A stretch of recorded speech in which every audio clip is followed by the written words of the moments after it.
guys, this is Jules with True Crime Reactions. Disclaimer, everything stated in this video is my opinion and my opinion only. And just like everything else in these cases we discuss here on this channel, everything is alleged. So the filmmaker behind the Amazon Prime series about the Idaho student murder case has done an interview. So I wanted to take a look and see what he has to say for what he actually put out here. Again, this stuff was filmed back in like 2023, before the house was demolished, from what I can understand.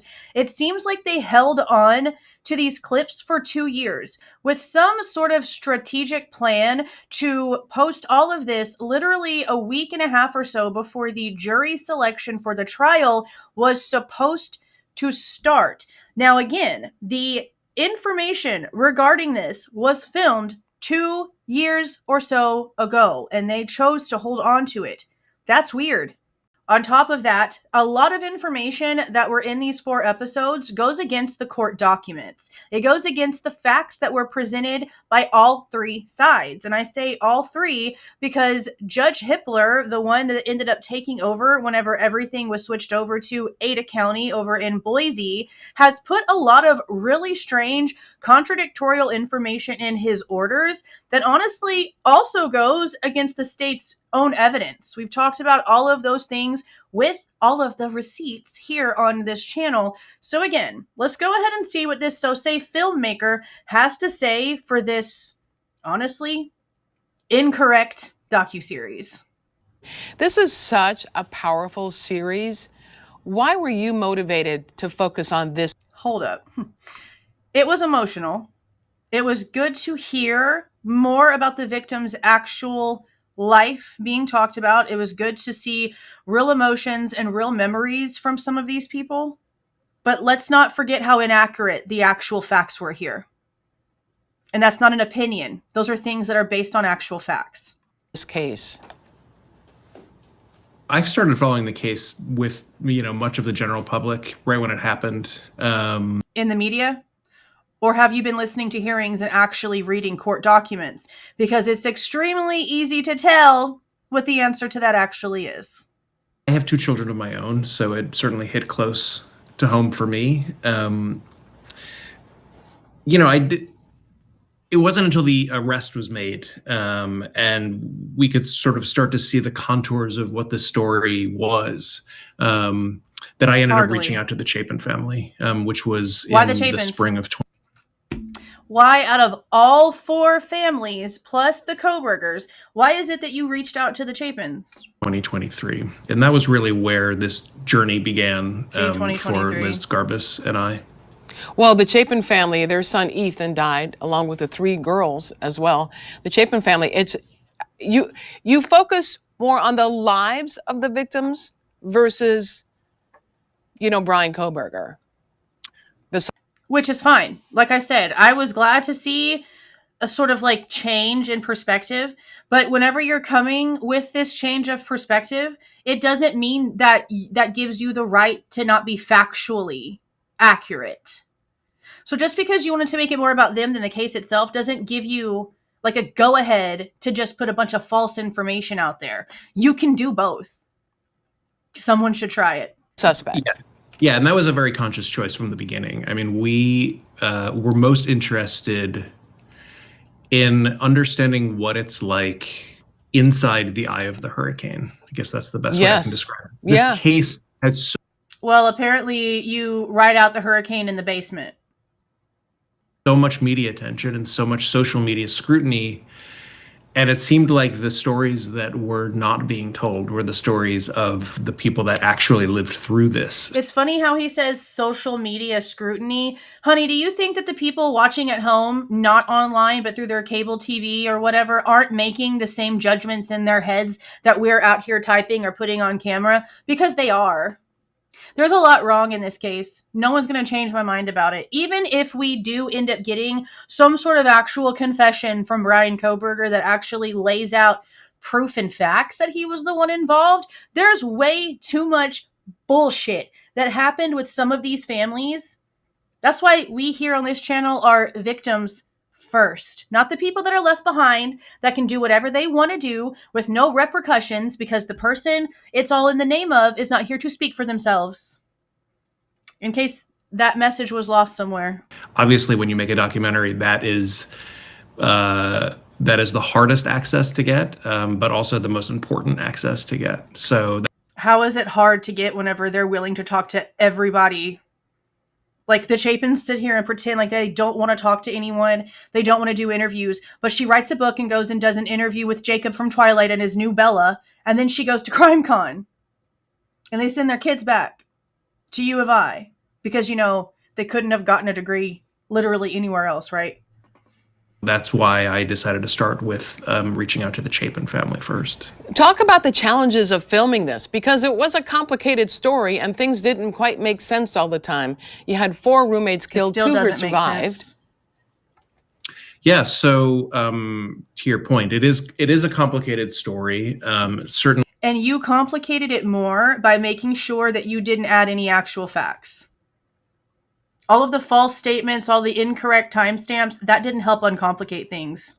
You know, we had started production after they had made an arrest, so we understood, you know, the 7 weeks where there wasn't a suspect, and no, sir. See, that's proof right there that this guy's a dumbass. That's proof right there that this guy doesn't actually care about facts. There was a lead suspect before the feds called MPD on 12/19, giving them Bryan Kohberger's name. There was a lead suspect. There was cigarettes being taken for DNA testing. They were looking 25 miles in the opposite direction of Pullman for their so-say suspect. They were pulling lead suspect's phone records. What do you mean there was no suspect? See, there's the answer right there. He doesn't pay attention to facts. They had already, the Moscow Police Department had already filed a probable cause affidavit. So we understood what was going on to an extent in those 7 weeks. Obviously not. Through the lens of law enforcement. But obviously not. You know, and there's no excuse for him coming out 3 days ago and having this kind of mindset about there not being a suspect before Bryan. All of the information about that has been in the most recent court records as of 2025. So what this guy did was go and film all the things he knew was going to make him money and then not care about the actual facts. These are the ones that flourish. To sit and with it, with all of the main subjects, you know, the families and the friends. All the main suspects was what he was about to say? Wow. Friends, and have them recount their experience minute by minute of going through this horrible tragedy. You know, it took us a long time to kind of piece that timeline together and figure out how to be able to tell this story from numerous. Except that you didn't do this correctly at all. You went back and forth way too much. You've got stuff that happened on the night of the crime in the first and second episodes and in the fourth episodes, but you're not putting your timelines together accurately. You're going back and forth the way stupid cable TV shows do. So you didn't do that either. You failed there. Points of view. Right. Have it feel complete. Something that really stands out in this case, and is obviously probably happening in every murder case nowadays, are these online sleuths, people who think that they can solve a case and they're going to do it, and then they become this awful community of true. Anyone ever heard of the show called Don't Mess with Cats? Go and actually do some Googling, Mrs. Ma'am, and see how many people out here that are so-say sleuths have actually come up with results of things. The numbers might actually shock you. Crime experts, they think they're experts, and they harass the victims' families. They harass people who are also victims, like they harass the poor girls who survived. Have you not been paying attention? Do you not care about the fact that Dylan and Bethany were awake the entire 8 hours doing things on their phones and have lied about pretty much everything from day one, according to all of the multiple reports? Are we like the only ones out here that actually pay attention to anything? These mainstream media fools sound like they literally only speak to each other. That they just mockingbird off of each other, which we've pretty much known. But to sit there and pretend like the people out here that are actually listening to the hearings, reviewing the actual hearings, going over the court documents, looking up the laws that are being cited, how are we the bad guys? No. Talk to me about that angle, because it's a big one. It is a big one. And it was one of the reasons that we felt so passionately about telling the story. You know, when I sat down with Stacey. Do y'all realize that they only really showed like one actual like example of all this stuff besides questions. Like at the very, I think it was the 4th episode, they bring up a channel that apparently had a rumor going around that Hunter Johnson and Kaylee had a thing together, which is why he was always over at King Road. And Emily found out, and that's what actually caused all of this. Okay. They only showed one example. Okay. They talked about the news. They showed like sparing little clips from TikTok. They talked about JLR and his creepy ass. Okay. But they didn't actually show any true full on examples of anything that wasn't abnormal. This kind of stuff has been going around since before the time of the internet. Do people forget what happened during the Scott Peterson case? That was before the time of the freaking internet and all of this crazy stuff. People would literally buy newspapers and figure out ways to get together and have conversations about this stuff before the internet went stupid, before there was MySpace, before there was Facebook, before there was Instagram. There was other boards that people would go in and talk to. People would sit around the coffee table, at the dining area, in the cafeteria, at a restaurant, and have these same exact conversations. Nothing has changed. It's just the way that we have access to everything that's changed. The mindset, us having opinions and being verbal, that's not new. That's far from new. Jim Chapin, Ethan's parents, for the very first time, one of the things that really struck me was them recounting their experience of being harassed within 3 days of the murders. Now, see, the in-person harassment, the messaging people, the calling people, the emailing people, the ones that go to their houses, none of that is condoned here. Questions, things that make sense, using your brain, all condoned. All this real life crap, even when it comes to Dylan and Bethany and all the issues that I have with them, I would never condone any real life anything. See, that's where the stupid starts. There's always a line that doesn't need to be crossed. And for some pathetic reason, the idiots that choose to cross that line end up defining the rest of us. It gets really annoying. Just their phones blowing up. And then the sort of tidal wave of social media sleuthing started, and there were, false allegations being thrown around about some of their best. Which you can also put that on them too, because they were the ones going around and sharing their messages. They're the ones going around and being like, well, this is what I heard, and so wouldn't answer me about this, so that's really suspicious, and could it have been this because I heard this over here too? That's the local people talking. Just because now the local people have access to social media to now make their voices and their concerns magnified doesn't mean that it's the sleuth's fault. That's the people in the area having questions and trying to figure out what's going on. So again, your outlook on this is kind of crap. Best friends. So not only are these people grieving the loss of, someone incredibly close to them. How close can he be to them if they're already going to be twins instead of triplets and they keep him in the basement? They got a huge house. He could be anywhere where he can be seen all of the time. He could be in the living room. He could be in a bedroom. To put him down in the deep, dark basement and be like, oh, he's going to stay there until one of us pass. How am I supposed to feel sympathy for the people left behind whenever that's how they're treating the person who actually lost their life? That's why we here on this channel are victims and victims only. We always will be. But they were also having to deal with the insane allegations that were being thrown, a lot of times personally at them, as if they were, they were the main suspect or possibly the perpetrator of this crime. So, Not the Chapins. In 2025, when a crime happens and it becomes a story as big as this one, it's just, the reality is that we live in an age where social media sleuthing is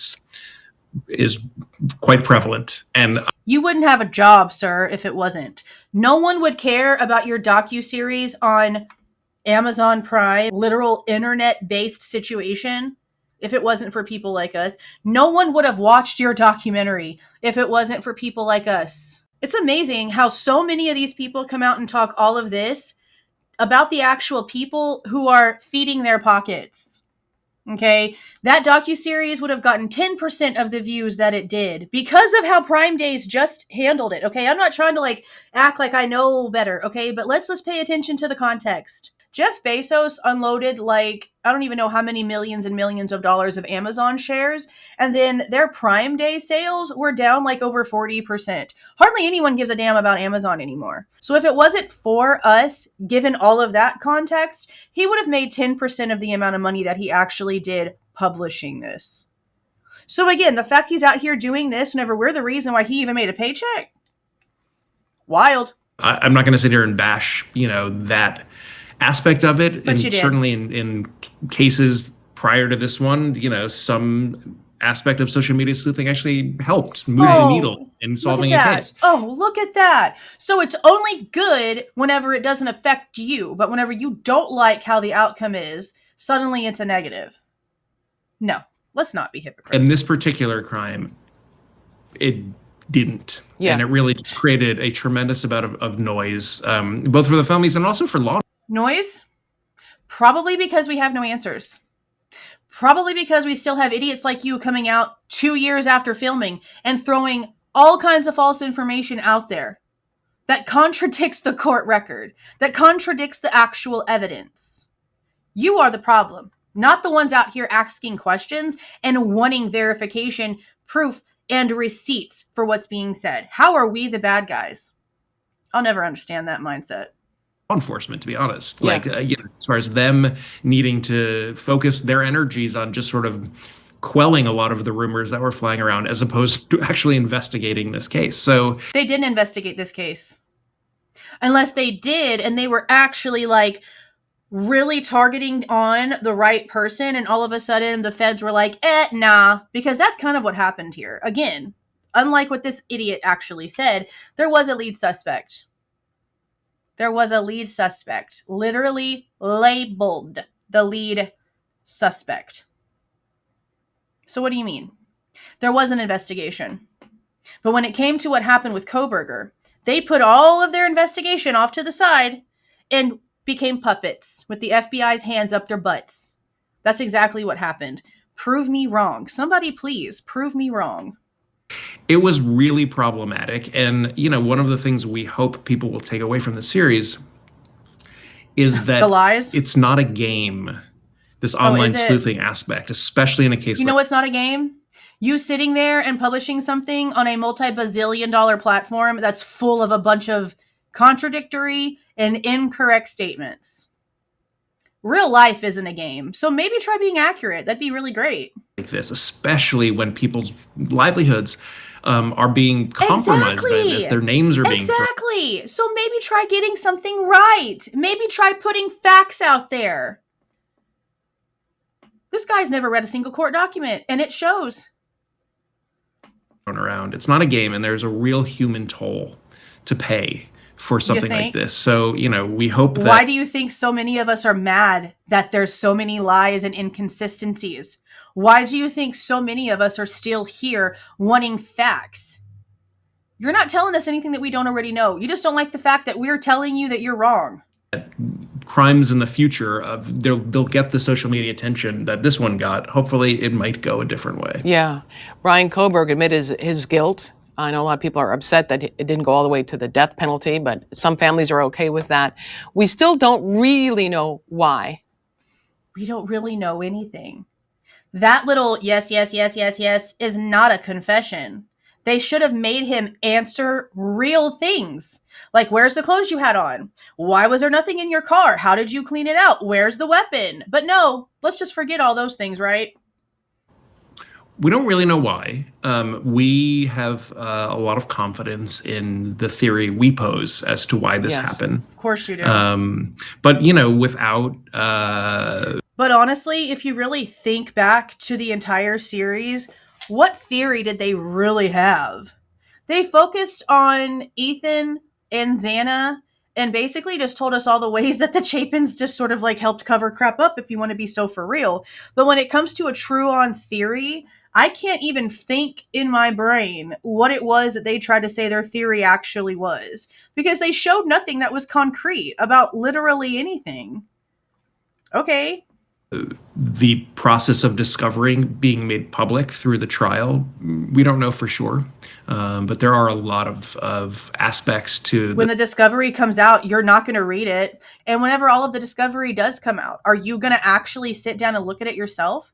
Or are you going to make people do it for you the way that some of these bigger channels do and just have it said to you, put in front of you in a screen so that you can read off of it instead of doing the research yourself? Because you've literally proven that you haven't read a single thing. I highly doubt you've even watched a single hearing. The suspects past, a lot of sort of firsthand accounts, and a lot of sort of online, online presence of probably him that sort of add up to our belief. So it's okay for him to have all of this presence on social media and people dig through it, but it's not okay for the opposite side. Finding out truth is a two-way street. You have to dig into everything, not just one side in order to make a very biased opinion. You have to dig into both sides. And it doesn't look like that's at all what he did here. If that this was a crime committed, he doesn't even know what he's saying, because of anger towards women. He doesn't even know. Really? Yep. Anger towards women. Prove that. This is the incel theory. Is that what they're talking about? Is what their theory is, the incel theory? So again, I'll say, this man is unaware of the phone numbers at the pool party from the girls in the black bikinis and the Holly chick and the girl that wanted to be with him at the apartment complex and all of the other things that we've heard about. And by the way, I had somebody in the comments in the last video where I mentioned Holly say, yeah, you mentioned this, but you don't mention how he said that he was creepy. Da, da, da, da. You know why? You know why? Because I don't care what's said after the fact. I don't care what is said after there's already a stigma, after they're coming out and they're talking and there's already all of this aura, okay? Do you really think, let's just stop and use your brains for a minute, the people who think that I'm just like sort of dancing around something because I'm not mentioning how she said he was a creep or whatever. You know why? Did she really think that at the time? Or is she just coming out here and saying that now because she doesn't want to be the girl who might have actually liked the possible mass murderer? Okay? No one in their right mind is going to come out and say, yeah, I really actually liked him, but it just didn't work out for some reason, and put your face on camera. Notice that the Asian chick that actually did want to be with Bryan that got rejected wasn't on camera. It was just her story being told. So why would I believe somebody who's coming out after the fact, whenever the aura is already set, saying something like that? I don't believe afterthoughts. I don't believe things that are said after the fact. I want to know what was in her mind originally. And because of the current state of things, we're never going to know. Absolutely. We want to tell everyone all episodes of one. Okay, it's over. Yeah, again, I don't feel like that guy has read a single document, has watched a single hearing. I think he went and he recorded a whole bunch of stuff back in like 2023 into early 2024, put it all together, and then just like sat and waited. Because what are you holding on to this crap for 2 years for? Why are you strategically trying to put this out right before jury selection? Why isn't this person right here on this KATU lifestyle news source smart enough to ask those questions? I would have. Please do not forget to leave a like on your way out and subscribe to the channel if you are not subscribed already.